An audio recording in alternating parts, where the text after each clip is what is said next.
الحمد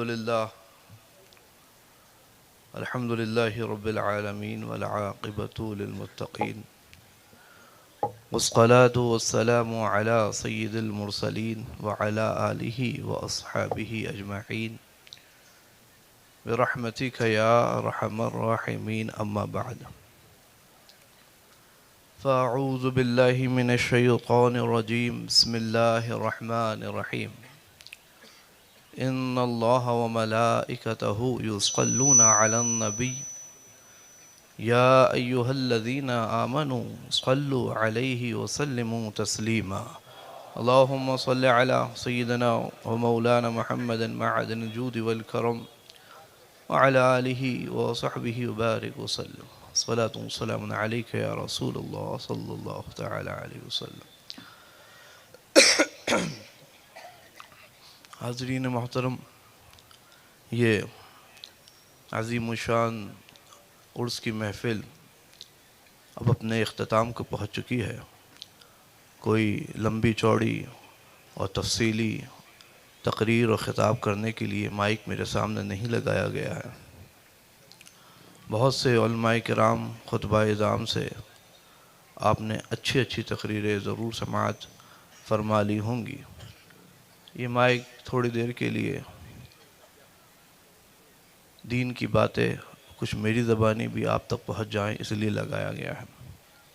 حالانکہ اور میں بذات خود بھی یہ بات پسند نہیں کرتا کہ صرف ممبر پر بیٹھ کر چلا جاؤں یا اناؤنسر صاحب صرف میری زیارت پر آپ کی آخرت سنورنے کی بشارت سنائیں اور میں کچھ دین کی باتیں آپ کو نہ پہنچاؤں. اس بات کو تو میں پسند نہیں کرتا. ورنہ حاضرین محترم، یہ وہ بزرگ حضرات الگ ہوتے تھے جن کے بارے میں یہ کہہ سکتے ہیں کہ نگاہ مرد مومن میں وہ تاثیر دیکھی، بدلتی ہزاروں کی تقدیر دیکھی. تو میں تو نہیں سمجھتا کہ میں ایسا مرد مومن ہوں. ہاں، میں کچھ باتیں آپ کو دین اور آخرت سنوارنے کی بتاؤں اور آپ اس پر عمل کریں تو یقیناً آپ کی آخرت سنورے گی انشاءاللہ تبارک و تعالی. حاضرین محترم، آخرت میں نہایت ہی سنجیدہ لب و لہجے میں کچھ باتیں میں آپ کی گوش گزار کر دیتا ہوں. آخرت میں کامیابی کا دار و مدار وہ اللہ تبارک و تعالی کی کتاب، پوری کتاب پر صحیح ایمان و عقیدہ رکھنے پر ہے. اللہ تعالیٰ فرماتا ہے یا ایہا الذین آمنوا ادخلوا فی السلم کافہ، اے ایمان والو پورے کے پورے اسلام میں داخل ہو جاؤ. آدھا ادھورا اسلام، آدھا ادھورا ایمان اللہ کے یہاں مقبول نہیں. یاد رکھو سنی مسلمانوں، اسلام کہتے ہی ہیں گردن رکھ دینے کو، سر تسلیم خم کر دینے کو. ہماری سمجھ میں آئے یا نہ آئے، اگر ہمیں معلوم چل گیا کہ یہ اللہ تبارک و تعالیٰ کا فرمان ہے، یہ اللہ تبارک و تعالیٰ کا حکم ہے، تو اب وہاں چوں اچرا کی کوئی گنجائش نہیں. اب آمنا و صدقنا، ہم ایمان لائے، ہم نے تصدیق کی. بہت سے مسلمان آج ہمیں یہ کہتے ہوئے بھی نظر آ جاتے ہیں کہ بھئی ہم تو دین کی اتنی ہی باتوں کو مانتے ہیں یا اتنی ہی باتوں پر عمل کرتے ہیں جو ہماری سمجھ میں آتی ہے یا جو ہمارے عقل و نفس کو بھاتی ہے، اور جو باتیں ہماری سمجھ میں نہیں آتی یا ہماری عقل اور نفس کو نہیں بھاتی ہم اس کو نہیں مانتے، نعوذ باللہ من ذالک، اور اس پر عمل نہیں کرتے. یاد رکھو مسلمانوں، اگر کوئی شخص کلمہ طیبہ لا الہ الا اللہ محمد الرسول اللہ صلی اللہ تعالی علیہ وسلم پڑھتا ہو، اللہ تبارک و تعالیٰ کی وحدانیت کی گواہی دیتا ہو، رسول اللہ صلی اللہ تعالی وسلم کی رسالت کی گواہی دیتا ہو، اور اس کے باوجود بھی تمام ضروریات دین میں سے کسی ایک بھی ضروری مسئلے کا منکر ہو جائے تو وہ لاکھ دفعہ کروڑ دفعہ اپنے آپ کو مسلمان کہتا پھرے، وہ ہرگز مسلمان نہیں، وہ شخص کافر ہو گیا. اللہ فرماتا قل اب اللہ و آیاتہ و رسولہ کنتم تستہزئون لا تعتذروا قد کفرتم بعد ایمانکم. اے محبوب تم فرما دو کہ کیا اللہ سے، اس کی آیتوں سے، اس کے رسول سے ٹھٹا کرتے ہو، مذاق کرتے ہو؟ بہانے نہ بناؤ، تم ایمان لا کے کافر ہو گئے۔ یعنی ایمان کیا ہے؟ ایمان کی تعریف کیا ہے؟ آپ ان علماء کرام سے پوچھیں۔ شرح عقائد نسویہ جو عقائد میں معتبر کتاب تمام مدارس اسلامیہ میں داخل نصاب ہے، اس میں ایمان کی تعریف کیا لکھی؟ التصدیق بما جاء به النبی صلی اللہ تعالی علیہ وسلم من عند ربہ والاقرار بہ،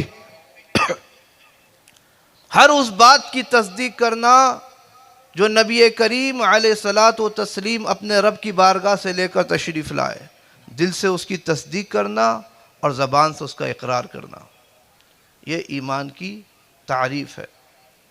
اور مومنین کی شان، مومنین کی علامتیں تو بہت سی بیان کی گئی ہیں۔ ڈاکٹر اقبال نے مومن کی ایک پہچان بیان کی، انہوں نے کہا کہ کافر کی یہ پہچان کہ آفاق میں گم ہے، اور مومن کی یہ پہچان کہ گم اس میں ہے آفاق۔ اور اعلیٰ حضرت نے بھی ایک مومن کی شان، مومن کی پہچان اور مومن کی علامت بیان کی۔ اعلیٰ حضرت فرماتے ہیں کہ مومن ہے وہ جو ان کی عزت پہ مرے دل سے، تعظیم بھی کرتا ہے نجدی تو مرے دل سے۔ تو حاضرین، یہ مومنین کی شان ہے، مومن کی پہچان ہے، مومن کی علامت ہے۔ اور مومن کی تعریف کیا ہے؟ کہ ہر اس بات کی تصدیق کرنے والا جو نبی کریم علیہ الصلاۃ والتسلیم اپنے رب کی بارگاہ سے لے کر تشریف لائے، ان کی طرح نہیں جن کے بارے میں اللہ نے فرمایا افتؤمنون ببعض الکتاب وتکفرون ببعض فما جزاء من يفعل ذلك الا خزي في الحياة الدنيا ويوم القيامة يردون الى شد العذاب۔ اللہ فرماتا ہے کہ کیا تم کتاب اللہ کے بعض حکموں کو مانتے ہو، بعض حکموں کو نہیں مانتے؟ کیا کتاب اللہ کی بعض آیتوں پر ایمان رکھتے ہو، بعض آیتوں سے کفر کر جاتے ہو؟ فرمایا کہ جو نہیں ہے اس کا بدلہ مگر یہ کہ دنیا میں رسوائی نصیب ہوگی اور کل قیامت کے دن دردناک عذاب کی طرف پھیر دیا جائے گا۔ کیا مطلب ہوا؟ مطلب ایسا ایمان اور ایسا اسلام اللہ کے مقبول نہیں۔ یاد رکھو مسلمانوں، یہ جتنے بھی فرقے بنام اسلام، بنام مسلم، یہ جتنے بھی فرقے گمراہ ہوئے، یہ اسی لیے گمراہ ہوئے کیونکہ یہ بعض آیتوں پر ایمان رکھتے ہیں، بعض آیتوں سے کفر کر جاتے ہیں۔ حضور علیہ السلام نے ارشاد فرما دیا تھا تفرقت الیہود علی 71 فرقة تفرقت النصارى مثل ذلك ستفترق امتی علی 73 فرقة كلهم في النار الا ملة واحدة قالوا ما هم قال ما انا علیہ واصحابی۔ حضور علیہ السلام نے ارشاد فرمایا کہ یہود 71 فرقوں میں بٹ گئے، نصارہ اسی طرح فرقوں میں تقسیم ہو گئے، اور حضور علیہ السلام نے ارشاد فرمایا کہ ان قریب میری امت بھی 73 فرقوں میں بٹ جائے گی، ان میں سے سب کے سب جہنمی ہوں گے سوائے ایک جماعت کے۔ صحابہ نے عرض کیا یا رسول اللہ وہ کون لوگ ہوں گے؟ حضور علیہ السلام نے ارشاد فرمایا ہم ما انا علیہ و اصحابی، وہ لوگ ہوں گے جو میری سنت پر ہیں اور میرے صحابہ کی سنت پر ہیں۔ ہم اپنے آپ کو کہتے ہیں اہل السنہ والجماعہ، یہ اہل السنہ والجماعہ حدیث پاک کے اسی ٹکڑے کی طرف اشارہ ہے، یعنی حضور علیہ السلام کی سنت والے۔ تو حاضرین محترم غور کرو، غیب داں نبی کو معلوم تھا کہ ان کی امت پر بعد میں کیا کچھ پیش آنے والا ہے، تو حضور علیہ السلام کے فرمانے کے عین مطابق، حضور علیہ السلام کے دنیا سے پردہ فرما جانے کے معاً بعد صحابہ، تابعین، تبع تابعین کے زمانوں میں مسلمانوں کے درمیان فرقے پیدا ہونے لگے۔ قدیم زمانے میں فرقے پیدا ہوئے، قدریہ اسی زمانے میں وجود میں آئے، جبریہ اسی زمانے میں وجود میں آئے، خوارج کا اسی زمانے میں وجود ہوا، مرجیہ وجود میں آئے، معتزلہ وجود میں آئے۔ یہ سارے فرقے کیوں گمراہ ہوئے؟ بعض آیتوں پر ایمان اور بعض آیتوں سے کفر۔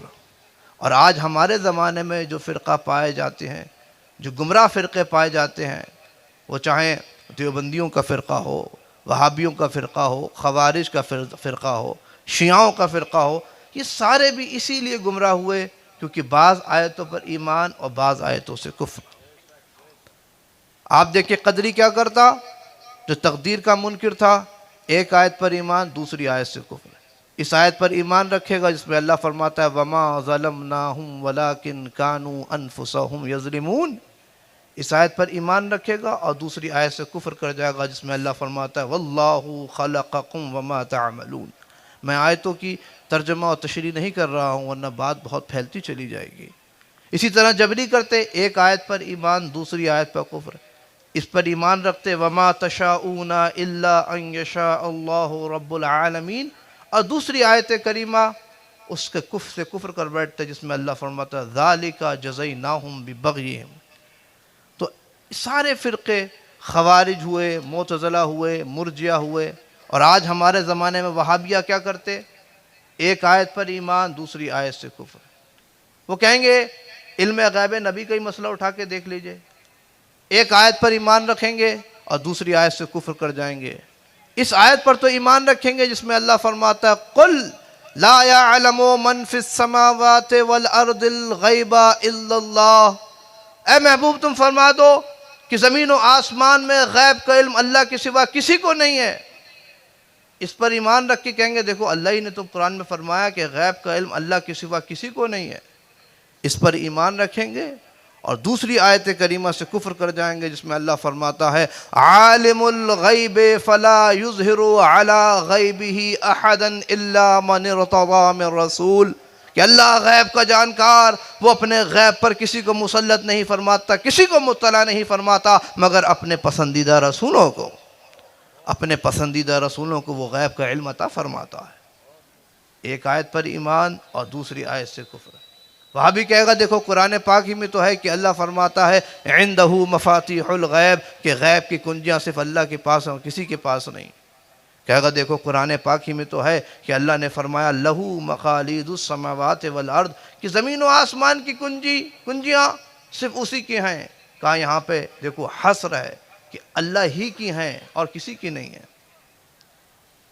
اعلیٰ حضرت سے جب پوچھا گیا تو اعلیٰ حضرت نے فرمایا کہ ارے یاد رکھو سنیوں مفاتیح کہتے ہیں غیب کی کنجیوں کو اور مقالید کہتے ہیں شہادت کی کنجیوں کو۔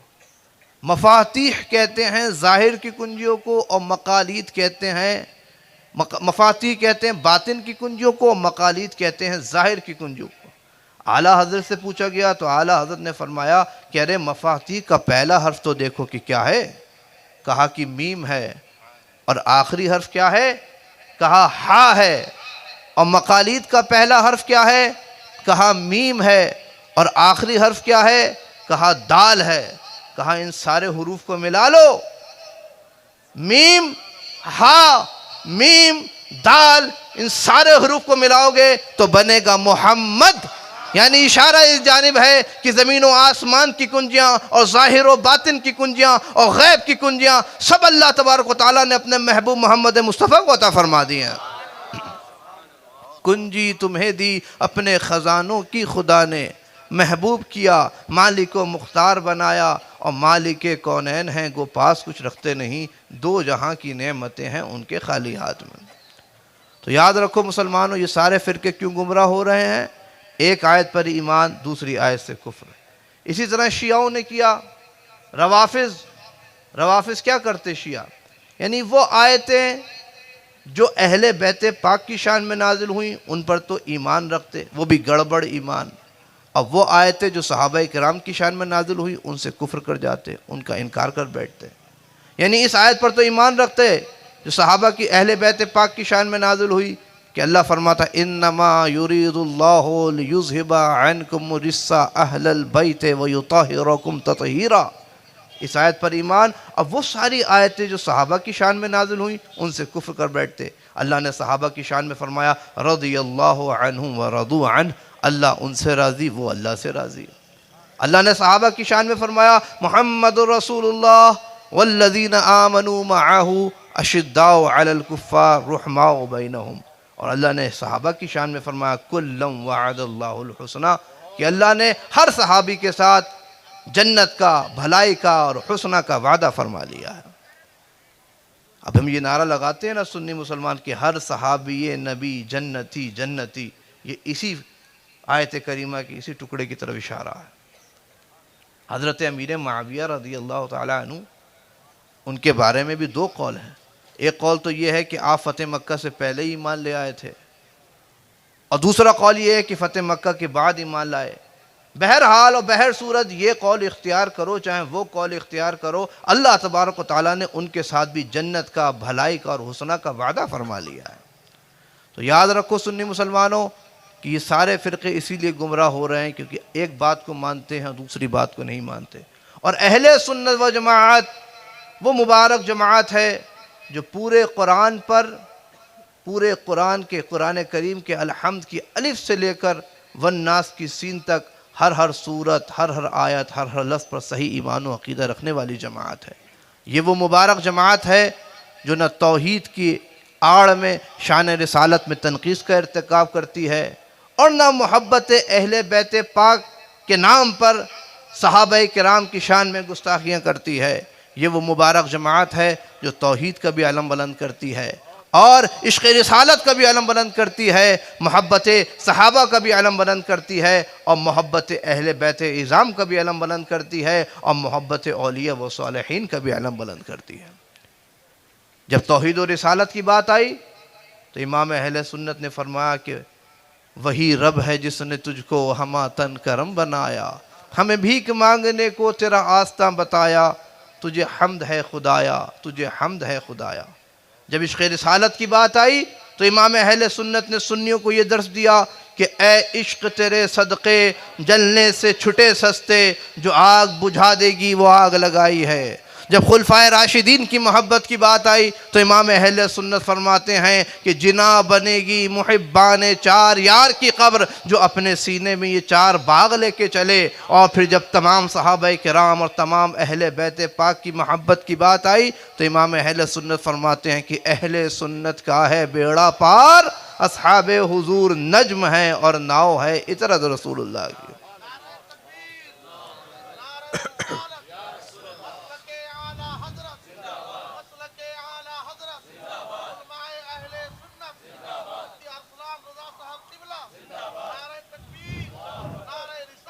تو حاضرین محترم، اب اعلیٰ حضرت کا کام کیا تھا؟ اعلیٰ حضرت کا کام صرف یہ تھا کہ یہ جو اہل سنت و جماعت کی کڑیاں ہیں، جو عقیدے ہیں اور عقیدوں میں یہ جو کڑیاں ہیں، سلسلے ہیں، اعلیٰ حضرت نے ہر سلسلے کو، ہر کڑی کو مضبوطی کے ساتھ جوڑ دیا۔ جس نے یہ ایک سلسلہ، ایک کڑی عشق رسالت کی ہے اہل سنت و جماعت میں، ایک محبت صحابہ کرام کی ہے، ادب و احترام اہل بیت اعظام کی ایک کڑی ہے، ایک کڑی ادب و احترام و محبت و احترام اولیاء اعظام کی ہے۔ اعلیٰ حضرت نے ان ساری کڑیوں کو مضبوطی کے ساتھ جوڑ دیا۔ جس نے عشق رسالت، ادب و احترام رسول اس سلسلے، اس کڑی کو منقطع کیا، وہ دیوبندی وہابی بن کر کے اس نے انہی 72 میں اپنا نام لکھوایا جن کے بارے میں حضور علیہ السلام نے فرمایا کہ سب جہنمی ہیں۔ جس نے محبت صحابہ اس سلسلے، اس کڑی کو منقطع کیا، وہ رافضی اور شیعہ بن کر کے، تفضیلی بن کر کے اس نے انہی 72 میں اپنا نام لکھوایا۔ جس نے محبت و ادب و احترام اہل بیت اعظام اس سلسلے اور اس کڑی کو منقطع کیا، اس نے وہ خارجی اور ناسبی بن کر کے اس نے انہی 72 میں اپنا نام لکھوایا۔ اور جس نے ان سارے سلسلوں کو، ان ساری کڑیوں کو مضبوطی کے ساتھ جوڑ لیا، وہی اہل سنت و جماعت بن کر کے اس نے اسی 73ویں جماعت میں نام لکھوایا جن کے بارے میں حضور علیہ السلام نے فرمایا ہم ما انا علیہ و اصحابی، وہ لوگ ہیں جو میری سنت پر ہیں اور میرے صحابہ کی سنت پر ہیں۔ تو حاضرین محترم، ہم اپنے آپ کو اہل سنت والجماعہ کہتے ہیں۔ اب یہ جتنے بھی فرقے ہیں، وہابی ہوئے، دیوبندی ہوئے، یہ سارے بھی اپنے آپ کو اہل سنت کہتے ہیں۔ کوئی دیوبندی یہ نہیں کہے گا کہ میں اہل سنت نہیں ہوں۔ تو ہم یہاں پر مسلک اعلیٰ حضرت کا نعرہ لگا کر کے یہی بتانا چاہتے ہیں کہ ہم ان جیسے سنی نہیں، ان جیسے ڈپلیکیٹ اور نقلی سنی نہیں، ہم وہی سنی ہیں جس کی تشریح اور تفصیل سرکار اعلیٰ حضرت نے اپنی کتابوں میں فرمائی ہے۔ آپ ان کے سامنے کسی بھی بزرگ کا نام لیں تو سب کے ادب و احترام میں اپنے سر جھکا دیں گے، آپ سرکار غوث پاک کا ذکر کریں تو کہیں گے ہاں ہاں حضرت شیخ عبد القادر جیلانی، ان کا ہم احترام کرتے ہیں، ان کی بڑی خدمات ہیں، انہوں نے دین کو زندہ کیا، وہ ایک حنبلی اسکالر تھے۔ آپ حضرت خواجہ غریب نواز رضی اللہ تعالیٰ عنہ کا ان کے سامنے نام لیں، ان کا بھی ادب و احترام کے ساتھ نام لیں گے۔ خواجہ معین الدین چشتی حسن سنجری، ان کا ہم ادب کرتے ہیں، احترام کرتے ہیں، ان کی بڑی خدمات ہیں، ہندوستان کی سرزمین پر انہوں نے اسلام کو پھیلایا۔ حضرت مجدد الفسانی شیخ احمد فاروقی سرہندی کا نام لیں، ان کا بھی نام ادب و احترام سے لے لیں گے۔ حضرت شاہ ولی اللہ، حضرت شاہ عبدالعزیز، سارے لوگوں کا نام لیں، لیکن ایک ہی ایسی شخصیت ہے، ایک ہی ایسی ذات گرامی ہے کہ جب آپ ان کا نام لیں گے تو چہرے کا جغرافیہ بدل جائے گا، اب وہ امام اہل سنت سرکار اعلیٰ حضرت فاضل بریلوی ہی کی ذات ہے کہ جو حق و باطل کے درمیان فاصل ہو گئے، فاروق ہو گئے، وہ فارق ہیں۔ تو ہم اعلیٰ حضرت سے اپنا رشتہ جوڑ کر یہی بتانا چاہتے ہیں کہ ہم وہ اصلی سنی ہیں جو سنیت نبی کریم علیہ الصلوۃ والتسلیم سے صحابہ سے تابعین، تابعین سے طبع تابعین، اور طبع تابعین سے ہوتے ہوتے غوث و خواجہ سے ہوتے ہوئے ہم تک پہنچی ہے، جس میں درمیان میں ان وہابیوں نے، بد مذہبوں نے، گستاخوں نے جس پر پردہ ڈالنے کی، گرد ڈالنے کی کوشش کری، اعلیٰ حضرت نے اس گرد کو جھاڑ دیا تھا۔ اللہ تبارک و تعالی ہمیں اسی سنیت پر قائم رکھے اور اسی پر زندگی، اسی پر موت عطا فرمائے۔ آمین برحمتک یا ارحم الراحمین، وما علینا الا البلاغ۔ السلام علیکم ورحمۃ اللہ وبرکاتہ۔